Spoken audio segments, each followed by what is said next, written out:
grab your thirst for adventure and get ready. This is the Lady Overlander Radio podcast, where we ditch the pavement and embrace the wild. Each week, your hosts, Misty and Arla, bring you stories of inspiration from around the globe. Join us live Thursday evenings on Facebook and YouTube, or catch the audio version of the show on Apple Podcasts, Spotify, and all other major podcast platforms. The Lady Overlander Radio podcast is presented by Midwest Adventure Outfitters and Mamoo's Camp Kitchen. Please like, subscribe, and turn on notifications so you never miss an episode.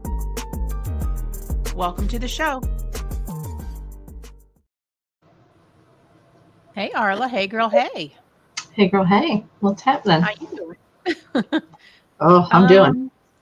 Yeah. Yeah. I'm doing. I'm doing too.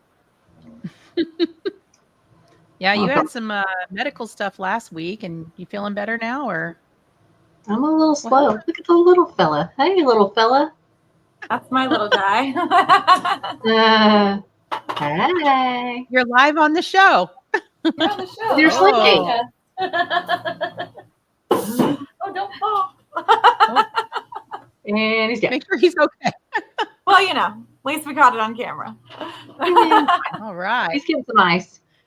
Yep, he's snagging Go some for ice. it, kiddo. Where's your cup?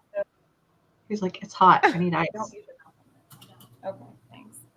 So what's been going on up in Arkansas, Arla? It's hot. It's storming. It's tornado weather. It's great. The 2:00 phone go off, get in the closet now kind of, thing, which has happened multiple times this year. I don't know. I'm over it. I'm just over it. Yeah. I drove my Jeep with the doors off the other day to work because it said there was 0 chance of rain. Nothing. Hour by hour, I looked. I get to work at 10:30. I get this alert on my phone that says significant weather warning. And I'm like, what? And I pull up the radar and there's just a big bunch of red over in Oklahoma. And I'm like, really? So I wait till 11 and then I was like, oh God, I gotta go. So I hauled butt all the way home, 35 minutes. Uh-oh. And literally got on my road. It started sprinkling, pulled into the garage, and it let loose. At least you made it. Got in my daughter's car, go back to work. There she is. I was like, can't you have fun in my Jeep, man? So it poured all over you, huh? Mother Nature, she's cranky. She's cranky right now. Yeah. That's pretty sad about So we have a very special guest tonight, Joanna from Las Vegas Overlanding Company. Thank you for joining us. Thanks for having me. I'm excited to be so, here. Yeah, definitely. Well, we met you at More Expo, I believe. Mm-hmm. Yeah. Yeah, that was and you came into a fun drive. Long drive for you. Yeah. Yes. Wow. So you came into one of our classes, our hygiene class, and you showed off a few of your products that you guys make and sell. So we're going to talk about those products tonight. We're going to talk about your business as a whole. But first, let's roll into a little background on you. So tell us a little bit about yourself. I'm a farm girl born and raised up in Washington State, and I got my degree in teaching elementary education, and I moved to Las Vegas because I like the warm weather. So my parents still think I'm crazy. They like the seasons, and I like to skip the ones I don't like. So that's why I moved to Vegas. So in my bad season, I have to go swimming. So that's okay in my book. So yeah, I've moved here in Vegas for 20 years. Met my husband doing electrical work, and he has a big background in automotive, and that's sort of his passion as well. And we kind of got into overlanding together and with some neighbors that are Jeepers. And so we just started out like going out to the lakes and then going on some off-road trails. And one of our bosses was into overlanding and kind of sucked us in. Our first rig was a little Isuzu rodeo. So we rode that all over the place and loved it. and we kind of decided to steer our course more in that direction. And I actually resigned from teaching and started doing overlanding and working for our company full time this year. So our company is fairly new. We started in 2022. So yeah, we started with the products which you saw, which is our flat pack bamboo camping toilets. And then we moved on and added in our shower floors, and we do some cutting boards. And I don't know, we like to look for solutions to problems that we don't find solutions for. So that's sort of our niche, I guess, for overlanding. Yeah, I don't know. I think this year has been tremendous for us as far as our flat pack toilets are concerned. Like they've just really, I don't know, exploded. As Yeah. So yeah, it's been great. Yeah, so that's kind of a little bit about me. And you saw my son earlier. We have an 8-year-old. He likes to go out with us, and as long as the trip isn't too long, he doesn't like an 8-hour day. He's like a 6-hour day friend. Same. On the trails. I'm the same. But yeah, so that's a little bit about me and where I'm at and what we're doing. So we actually just moved to a bigger shop here in Vegas. So it's about 3 times the size of our previous location. So we can accommodate more. We, aside from our own products, we also do upfitting for vehicles. Okay. And we're dealers for pretty much most of the major brands out there, just to meet the needs of our clients. So that was a big move for us this year to start transitioning. So we're still moving. It's a long process, but yeah. So that's kind of where we're at. And yeah, I met you lovely ladies, and I didn't actually really think about there being like a hygiene section to overlanding specifically, other than our products and what we do. But I feel like I've started learning more about what other people see as needs versus wants, and what's really important for both men and women in overlanding and being outside, and how do we take care of things that aren't always the most pleasant to talk about. Right. Yeah, so. Exactly.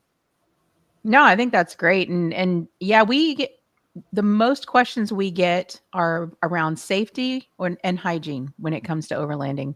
So it's a big topic for both both subjects and stuff. So yeah. So you started initially you started with the toilet, right? We did. We started with our comfort height, which is taller than most of the camping toilets. So it's 19 inches high. Sorry. Hey, Nick. Love you, bud. He's in an animated game of Roblox over there. Oh. My office has no door. Sorry about that. Yeah. I'm stressing my friend. Oh my gosh, that's an amazing farm. So we're at the star of the show, everybody. Yeah, so I know I lost my train of thought a little bit. We're talking about the toilet. Oh yeah. So yeah, we started with our comfort height, which is a little taller. And when we were designing it, we kind of thought about okay, what are some things that we don't like about current things on the market? One was the height, and 2 was, compactness and how flat pack it could be. And then the third one, which was very important to my husband, which means less to the ladies, is the elongated opening. Yeah. So, so he likes to say leaving space for the twiggenberries. So that's the thing. That's important. That is important. Yeah, I prefer the elongated toilet too. I mean, there's just more space, Yeah. So, so those were kind of the 3 main things that we were really focused on, as well as durability and sustainability. Bamboo is a sustainable product, which we really like. We wanted to make it as much made in the USA as we could. So we even get our stainless steel bent and cut for us here locally in Las Vegas, and we get our bamboo. It's globally sourced. They don't make bamboo in the States, so that I'm aware of, anyways. But we get it out of from a company in California that imports, and then so we try and do as much of it ourselves as we possibly can, and we touch and sit on every seat to make sure that they are durable and there's no quality control issues. So that's kind of a big thing for us. We even started getting our bags made locally just before More Expo, actually. So I started making them myself, and then I realized I'm not an industrial sewer. So while my mom and 4-H taught me well, that's I just didn't have the bandwidth to do it. So we have a company in Vegas that makes our bags for us as well. So we're trying to keep everything, local to us as we can and make quality product. So that's really our big goal, is always, customers having a great experience and, enjoying the product that fits and solves a problem that they had maybe in their setup. Yeah. I see that. So that's how we started. Oh, that's awesome. Do you have any of the products like close by where you can grab them and show the audience, or are they not readily? Let me see, because we didn't have a UPS pickup today, and we're actually building for the expo at our other shop. So we still have 2 shops. So our wood shop is at our other shop. But give me a minute. I can grab a flat pack toilet for you, and then I can grab the shower floors as well. All right. Sounds good. Yeah, let me grab those for a second. Okay. So I see Arla here. Joe said to take the carpet out of your Jeep. God, it would sound like a tin can, wouldn't it? That's a noise It barrier. gets louder. It's louder without the carpet for sure. Mm-hmm. Yeah. Oh, yeah. Yep. That would be terrible. Gotta have some sort of vapor barrier or spray and liner or something. Yeah, I think a spray and liner is a good idea. Uh-oh. Well, I like my carpet. I like it. The reason I ran home, I would have just left it, but the reason I ran home is because my subwoofer is under a seat. So it's not marine subwoofer. So I wouldn't looking to replace that for sure. I'm not worried about the carpet. Yeah. It'll dry, whatever. But yeah, I made it just in time. For real. Oof. Mm-hmm. It's always a risk when you take the doors off. They're off for the summer, so the top would be off. I know. I could get somebody to take it off. I need people to take it off me. Do you bring like a little tarp or something that you can put over it in the parking lot, or? They sell like those rain guard kind of things for them or whatever, but I've got the platform on the top, so I don't know if it'd work or not. I don't know. She's all smiles. She must have found something exciting. I'm laughing because I'm like, well, I have our demo. Nice. All good. In the bag that I made. So this is the non-industrial version of the bag. So Nice. Fits right in. I think you did great, because I was like way better than what I would do. I promise. Oh yeah.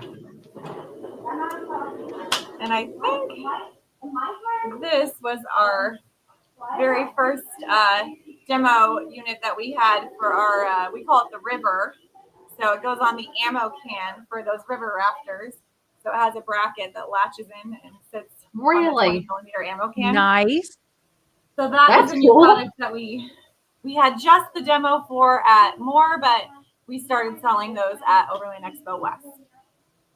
And then, yeah, this is our original flat pack bamboo toilet. And I don't know if you can see very well, but it has a little hinge right here that the pin will go back through. This is just our original hinge that we made by hand. So, and then it's super simple to set it up. It's like hard to demo this in this situation, but I'm not demoing it. I mean, you can. A little late in the day on that one. So actually just fits together, sort of like a old style TV tray a little bit. That's what I was gonna say. Yeah. Yeah, the pins just pop through the side.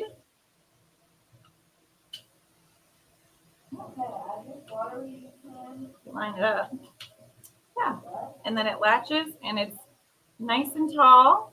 And then we use a bag system, which actually goes over the seat and keeps the whole seat clean, which was another thing to me that was important because, I don't know, I don't really love cleaning the toilets at my house. And when I come home from a big overlanding trip, one less thing to clean is always, for me. So I don't know. I don't have to clean it, just pull it and pack it up and it's all ready to go for the next time.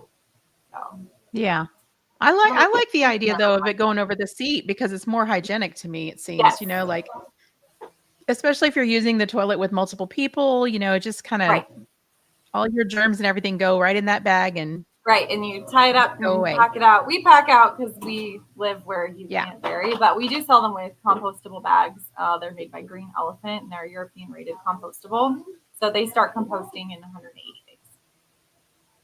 So don't buy too many. That's a tip. Pro tip. Don't buy too many or you'll have little shreds of compostable bag that will not hold anything that you would like it to hold. Yeah. You don't want to do that for sure. No. So that one was obviously your taller one, right? That's the tall one. I don't have a shorter one here because I actually just shipped the last one out yesterday and we're still building again. We literally since SoCal have not been able to keep them in stock. So we're building 10 or 20 a week and they go right back out the door pretty much. So that's really great. Yeah. So it's been really great. The only I'll say we've been selling for 2 years. The only return we've ever had is somebody that got it and they said, "Oh no, it's too tall. Can I get the short one?" And I'm like, "Okay, well, as long as it's not been used, yes." They're like, "I promise I saw it in my living room." I'm like, "Okay." I love the tall one. No, that's great though. So that's a really good thing to be able to brag about is that you haven't had any returns and no dissatisfied customers. That's wonderful. So the I will say like maybe the short one's a little stabler for like smaller or like shorter people or children, just because it has a slightly wider base when it's set up. But I don't know. We have a lot of people who really like the tall one. So that's that. And then we started our shower floors as well, which is nice to keep your feet out of the mud. Also, our toilet is called Deuces Wild. And I don't know if I said that, but I don't know. I get a kick out of the name because what's it called? Deuces Wild. Deuces Wild. That's the cards. That's why the cards are there. Yes, it's the cards, but also a deuce in the wild, Yeah. So sometimes it can be. It's good. It's fun. We like a little tongue in cheek around our shop. So and then little potty humor never hurt anybody. So this is our small. It is 24 by 24 when it's opened up. And it has the slats so the water can kind of run through. And also it's 3/4 of an inch, so it keeps you up out of the mud or off the rocks or the sand in our case.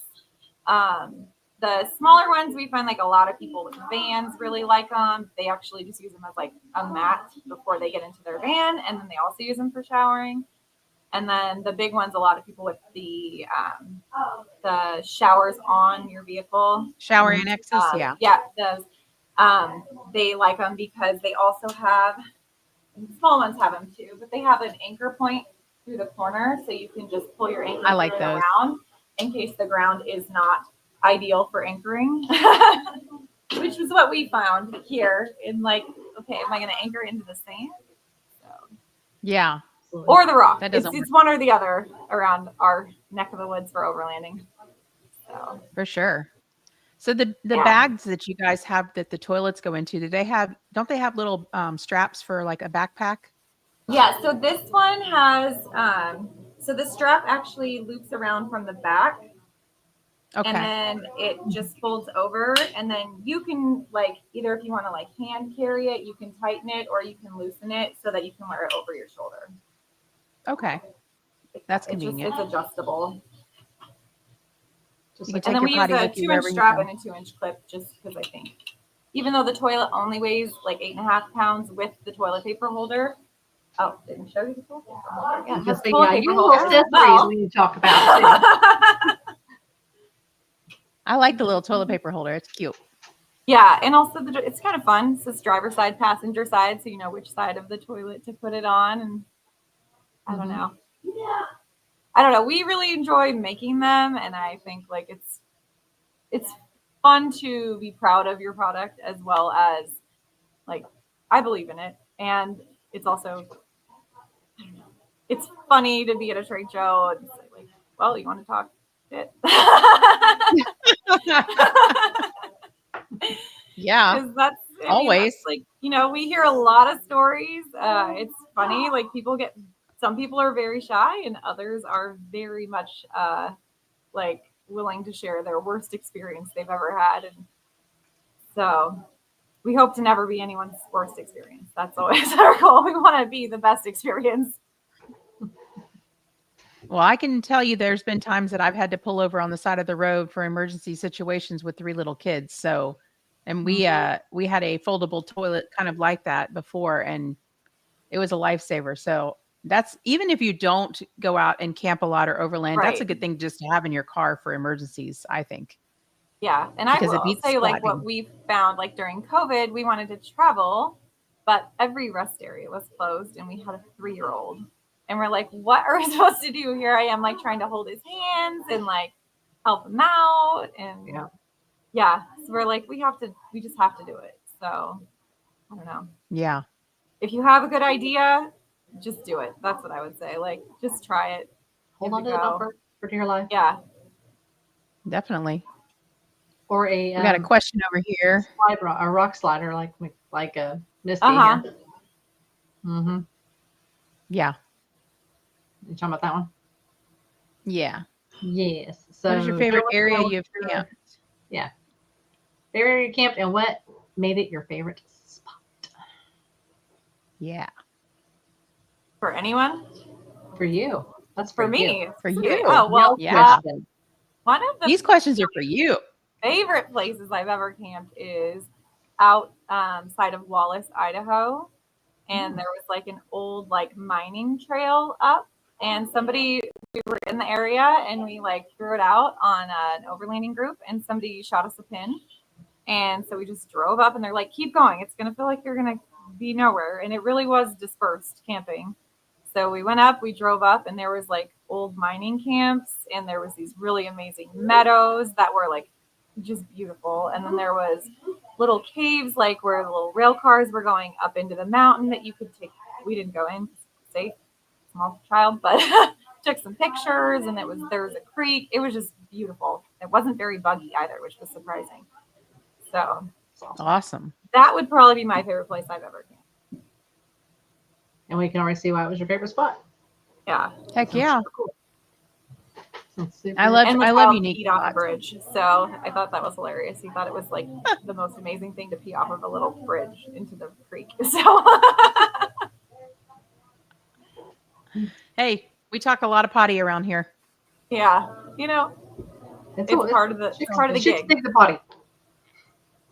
That's right. Yeah, that's my favorite. So, what other products do you guys carry? Do you just specialize in those in the shower? I mean the shower floor and the toilet, or do you guys carry other overlanding products that you don't make? Or we do. So we do upfitting. So we have a selection of roof racks. So we carry Prince's, CBI, Cali Rays, Front Runner. We're dealers for Dometic, 230, all of their products. We do like recovery gear. We do suspension. We do basically the gamut of everything, and then we sort of select what we like to work with and what we don't like to work with as far as all of that goes. We do a lot of lighting, so electrical is my husband's background is electrical, and so we do a lot of lighting systems, and we even do full chassis wiring when we need to. So yeah, so we carry a lot of stuff. We're getting ready in our new space to have a showroom, which we've never had before. And so primarily we're focused on like universal products. Recovery gear is a big one that basically anybody that walks in. I mean, yesterday, we just put some sea sucker mounts up for the ARB jack on our window because we had them in stock. And somebody came and goes, "Oh my gosh, you have sea sucker? Can I get some right now?" I'm like, "Yeah, sure. They're great for molly panels. They're great for everything." And so we drive a Suburban too, which is not standard fare for overlanding, but I think a lot of people like them for overlanding because they are so spacious. They're so big. You don't have to be quite so tight on what you're packing in the Suburban. So though we've pared it down tremendously. So we used to have a giant fire pit. Now we have like this little tiny fire pit that works great. We have the tripod torch. Anyone is tripod torch users. Those are nice. Those are small. Tiny works great for what we need generally. And also because here we have a lot of burn bans. And so we used to pack, wood and things. And then we found you can't transport wood between states. That was like a thing we had to learn as overlanders. And also there's a lot of places with burn bans where you can't burn anything that you can't turn off. And so we sort of switched over to the propane fire, which in hindsight is great because it takes up so much less space. And we already pack propane for our kitchen. So it was sort of a no-brainer. So yeah, that's great. But yeah, so basically we're kind of packing like universal products in our shop. Recovery gear, max tracks, action tracks, Yankum ropes. We're trying to focus on more like American made products as well in our shop. Just it's important to us personally, so we try and follow by what we believe in. Yeah, that's great. So yeah, and also we also like to pack bring things in that we have dealt with people on a one-to-one personal basis. Like if I have a problem with my IceCo refrigerator, I can call and talk to my rep at IceCo and they will handle it for me. So that's one thing we've learned. Like, okay, some people are hard to reach because their companies are just so massive. And quality control sometimes is there and sometimes it's not. And then other times we find sometimes the little guys are the best people to deal with because they are so personally invested in what they're doing. And we feel that with our products. So we like that with other people who are that way as well. And they're much better at responding and I like to look at someone's website. This is something after we started the company and started deciding who we're going to be dealers for. I like to look at someone's website, and if they don't have a phone number, I'm probably not that interested in becoming a dealer for them because I can't actually call them. So yeah, I agree. No, I've learned the hard way about that for sure. So definitely like a phone number. Yeah. So pro tip: if you're buying products for yourself, look at their website and see if they have a phone number, and then call it and see if someone answers. Yeah, make sure it works. Or if you can understand them. Hey, sorry we couldn't reach you after 20 minutes of waiting on the phone. Yeah. So Joe says he's found that South African brands are very difficult to deal with. Yeah. I will say unless they have probably partially because company. of the time. Yeah. Yeah. Usually a US rep company, but yeah. And we've had a US based company that was difficult to get a hold of too. We actually had to reach out to them on social media because they weren't answering their customer service numbers or emails. So we had to reach out to their social media person and say, hey, we're out here and our solar panels are not working.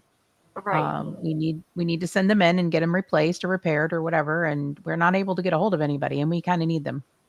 So super important. Yeah.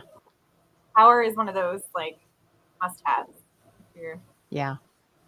I think a lot of, because overlanding has exploded so quickly, I think it's hard to find good companies that are, going to go the distance and stay a while and really build their customer service and their customer base and be able to provide that support after you get the nice shiny new product. I think that's Yes. very Mhm. important.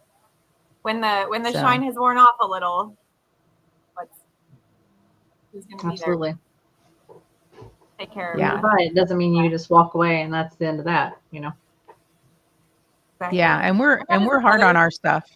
Right, exactly. It's not, it has to hold up. Yeah, definitely. And all kinds of different weather as well. That's the thing. Yes. Mm-hmm. Oh yeah. 100%. So. Ooh. Oh. That's a customer. Can I, I've got James. He's got it. It's John Bassara. Okay. We'll take it Early on, live on Megan. the air. Let's Taking go. a live Speaking call of customer on service. I was following up with him earlier today to see, he was worried he hadn't used his Renogy system before, and he was like, I don't know what these lights mean. I don't know what's going on. So we met back with him, and we went back through everything, and so I was just following up because he had a weekend trip. So I called him earlier today to see how his trip went and if he had any other questions. It's like, we're going to hear some customer service speaking Now up. he's off work, so he's calling back. Going to hear your spiel. I was going to say, he heard you on the podcast and said, I'm going to test her and see if she answers the phone when I call. I'm like, hold So on. Might want to answer that, LOL. I sent it over to the shop guys. That's funny. Never a dull moment in your shop, is it? No, people call it 7 a.m. They call it 7 p.m. We try and answer if we can. But also, we do have a little autoresponder like, hey, call us after hours. So we'll catch you in the morning. Do you all have anything? So if a you're customer working orders, on? if a customer orders a product from you, or they call in and leave a message, how fast do you guys normally respond, or what's your response time on average? Usually You try to do, within like, the same next day day. or next day? Same day if Okay. it's like a business day. Like if you call on a Saturday, I'll probably reply like, can I text you? Or, it's like an emergency? If it's a current customer that has a problem, we'll call them right back. But if it's somebody that's calling, to purchase something, then we'll say like, hey, we're going to be in the office on Monday. Can we get back with you then? If we're busy, doing something, but if we're working, which we work sometimes 7 days a week because we are little and we're trying to make it go. If we're in the shop, we just answer the phone. So I think that's probably one thing that a lot of our customers come back is because we do answer the phone. And if they text us, we reply back right away. Like, hey, this is this, or, we'll give tech advice,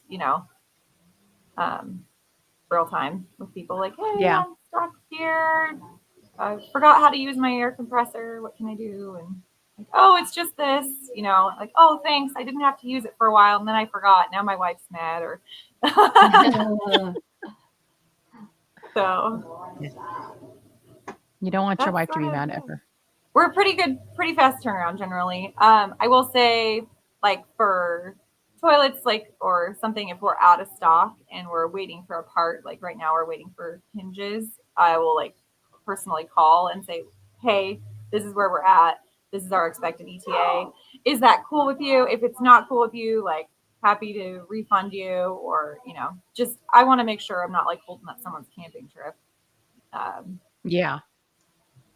Because it is sort of an essential part. So we got another question for you. What do you use for remote connectivity when you are out exploring? These are big words, Joe. Good question. So we currently we just have our regular old T-Mobile network, and that is pretty much how we stay connected. For work, we install a lot of WeBoost and the new mini Starlink Mini. Oh Starlinks, yeah. So those are usually the two kind of routes that people go as far as staying connected. We generally don't have enough time to be off grid for long enough that it would matter. If we're off grid, it's 10 hours maybe, where we drove up into the mountains and stayed the night, and then we came back and we're back into somewhere close enough to get service again.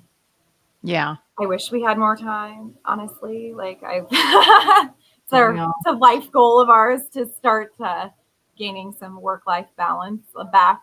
But starting up a new business has sort of sucked some of our time on that. Puts everything else on hold for sure. It does. So basically, like every month when we go to an expo, we try and like do one day camping somewhere, like along the way there and along the way back, if we can, just to get our fix.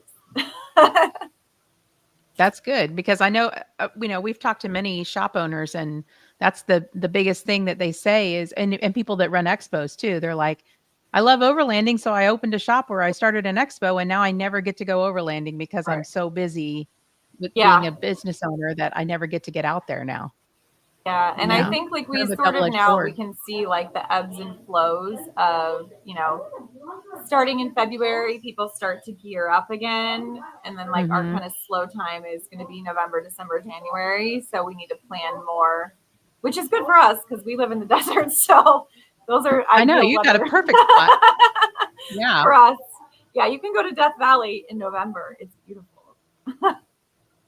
Oh, there's actually a don't really tell cool everybody spot out there. Stripe. Don't tell everybody. Go to Stripe Butte. It's beautiful. Yeah. Everybody knows wow. now. And if you want to challenge, Mangle Pass it's got some definite challenges for off-roading. Ooh. Especially if someone's coming the other way. This is only one way. Oh yeah. Those roads can be fun. Those situations can be fun. Yeah. We made it through Mangle Pass once, like just the perfect time. We got right to the top and there was 40 Jeeps in a Jeep club coming the other way. So it didn't have that rule at the one and, day. Squeaked to the side and then they went past and then we could go past. How do you squeak to the side if you're driving a Suburban? Well, we suck it in. I mean, yeah. That I would have wanted to see. You can't really suck it in a Suburban, not at all. There have been a few roads that we went with some friends in Jeeps and we're like, I don't know if we're gonna make that. I'm not looking out. Not at all. So, my husband is I used to have a Suburban and I loved it. But yeah. Oh, sorry, I missed you. Oh, I said I used to have a Suburban and I loved it, but I couldn't imagine bringing it on a trail. Depending. I mean, our Suburban is it's a Suburban body. We've LS swapped it and straight axled it, and it has a Dana 40. Now we're talking about English. Nice. So it's not Very exactly a Suburban anymore, but it had a really good body that had no rust, and that's what we really like. Very nice. What's up, Eli? And in our other things that we do is we also build parts for Suburbans. So we have built roof racks for the OBS body style and molly panels. And then we're on the collect them all journey. So we have the new old body style and then we have the new body style. So we have nice body styles of Suburbans that we are building currently. Roof racks, molly panels, bumpers, and skids and steps for. So that's our other adventure that we're on, aside from our flat pack toilets and shower floors. Very cool. Busy. Yeah, my son was little and I had a Suburban. He used to call it Mr. Vervin because I guess that's what he thought we were saying.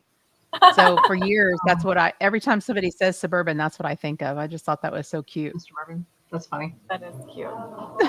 Yes. Our Suburban is called Albino Smurf. Nice. White on the outside and blue inside. That's awesome. I like it. Yeah. So if people want to find your store, find you on social media and the internet and all of that, where do they look? What should they look for? So our website is LasVegasOverlanding.co, not .com. We got to be different. Okay. And at Las Vegas Overland Co is our Instagram and Facebook. So we are working on our social media. We are very busy, and we don't always post everything on there. We actually rarely post everything on there. It's like one of our goals for this month and next month is before we let the customer go, like, did we take a picture of what we just did because it was pretty cool or like unique? So yeah, I kind of wanted to take a video of we had a forerunner in just yesterday that he wanted a custom hood scoop light, and we did some other things along with it with the grill, and his giggle, and he's like 6'4", and his giggle was about the best thing I've ever heard in my life. I was like, when I'm having a bad day, I just want to hear your giggle, because it's like he was like tickled pink, and then he sent me like 10 pictures this morning, like, look at it in the dark, it's so pretty. Awesome. Love it. So Love yeah, it. he's like former military, big guy, and yeah, he's just And he giggles. giggling about his forerunners. So those are the kind of things that make the long days worth it, though. I mean, I giggle about my forerunner. I love mine. So if you need a hood scoop light, let us know. I will. I will. Real work. I'll drive out to Vegas. Bet. Come on down. She'll leave tomorrow. Don't even. I was just in southern Utah, so you were close not by. outside the realm of possibility. Yeah. Didn't stay for the stop Tread by. How Expo. rude. What's that? You could have I done think a field Tread trip. is. Go ahead. She could have done a field trip and stopped by. I should have stopped by. We were actually going to go to should Vegas, have. and we ended up not going. Yeah, it was. We had good weather. It was weirdly rainy here. Not our level of rain, I'm sure, but we've had some serious rain. We actually had somebody that brought their Jeep in, and they had the top off, and they were like, "Oops, sorry." I'm like, well, it's a little damp in here. Oh. It's always a risk when you take the top off, for sure. Yeah. Yeah. Happens. He's like, I was in the parking garage until I had to drive to your shop. I had to stay put. Well, Joanna, we really appreciate you being on the show tonight. Thank you so much for sharing your products and the information that you have about your store and a little bit about yourself. We really enjoyed the conversation. So we wanted to tell you we appreciate that. I appreciate you guys so much, and I'm so glad I met you, and I can't wait to see you again because you guys are fantastic. We'll see you at a show. Are you going to be at Overland of America? We are not going to be at Overland of America. We have Overland Expo PNW coming up this coming weekend, not this weekend, but the following. And then Overland Expo Mountain West are our last two for this year. So we're kind of trying to spread them out a little more next year. Just it's so hard for us with our son to try and get far away. Because you gotta either figure out if he can come with or if somebody can watch him, and it's all a balancing act. We feel your pain. Yeah. We feel your pain. We know exactly how you feel, for sure. We sure do. So, well, thanks again for being on the show. Yeah, and thank you everyone for watching tonight, and we will catch you next week. Have a great night.